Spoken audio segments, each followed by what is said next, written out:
บายดียินดีต้อนรับเข้าสู่ละสานนฟาร์ม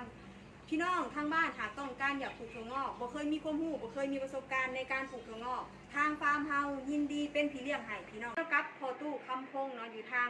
น้องแฮดแขวงเชียงขวางพี่น้องเริ่มต้นจาก1 ถังเนาะตอนนี้เพิ่นขยายกิจการเพิ่นแล้วพี่น้อง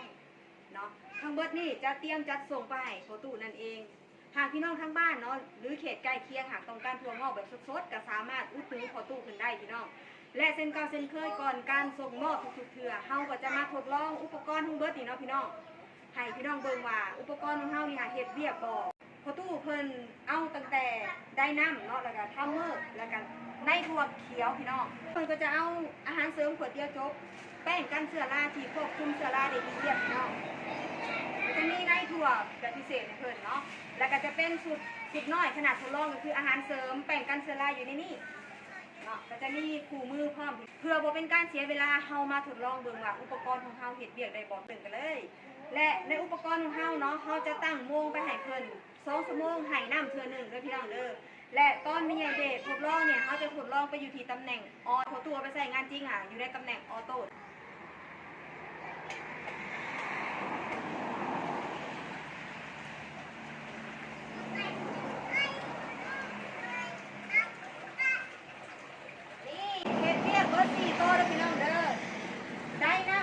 เฮ็ดเวียกปกติ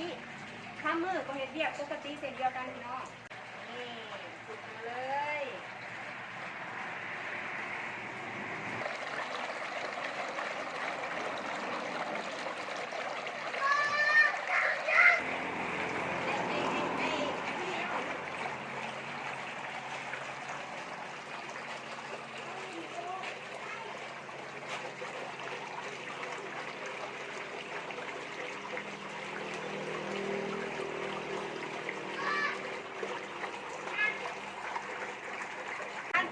ด้วยระบบน้ำบนช่วยให้พี่น้องประหยัดน้ำประหยัดเวลา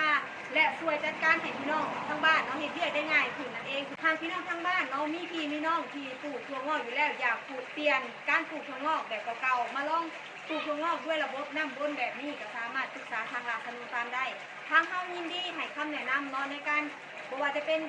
ติดตั้งระบบน้ำเนาะพี่น้องออกแบบโครงเรือนให้กับพี่น้องกับทางเฮาก็ยินดีให้บริการเช่นเดียวกันพี่น้องและมื้อนี้ทางวิทยาเดชเราจะขอโตไปแท็กส่งอุปกรณ์ทั้งหมดนี้เนาะผ่านขนส่งมีไซส์สาขาแก่งแหดพี่น้องเด้อ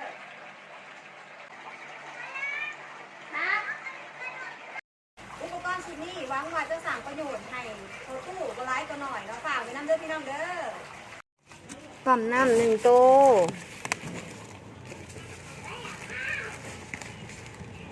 2 โต3 โต4 โตอาหารเสริมทัมเมอร์1 2 3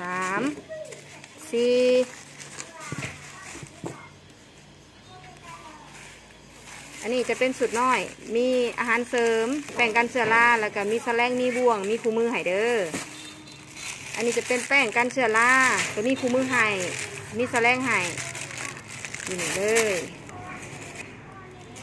ในถั่วพิเศษให้ในถั่วแขกดำพม่าเด้อ